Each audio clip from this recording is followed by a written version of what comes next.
যেতে পারে। তবুও হাজারো সাধু আর পর্যটক আসে এই চূড়ায় ওঠার জন্য। নাম্বার 4, মাউন্ট লু, চায়না।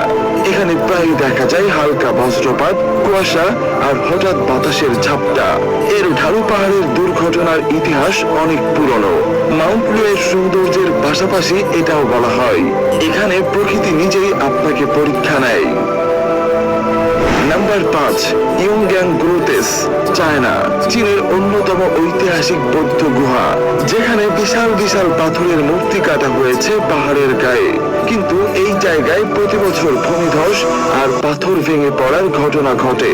পর্যটকরা সতর্ক না হলে বিপদ অবধারিত। নাম্বার 6, কাপসিক পিলার, জর্জিয়া। মাটির উপর থেকে প্রায় 130 ফুট উপরে একটি সরু পাথরের খুঁটির উপর বানানো এই চার্চ। মাত্র একজন সাধু এখানে বাস করেন, যেখানে উঠতে হয় সোজা লোহার মই দিয়ে। দেখলেই গা শিউরে ওঠে, এমন ভয়ানক জায়গায় কেউ কিভাবে বাস করে। Number 7, Casas Colgadas, Spain.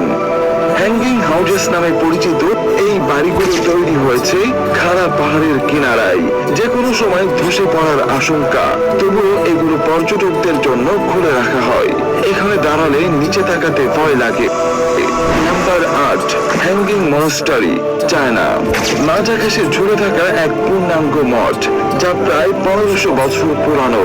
দেয়াল আর খুঁটির উপর দাঁড়িয়ে থাকা এই স্থাপনাটি যে কোনো সময় ধসে পড়তে পারে বলে আশঙ্কা থাকে।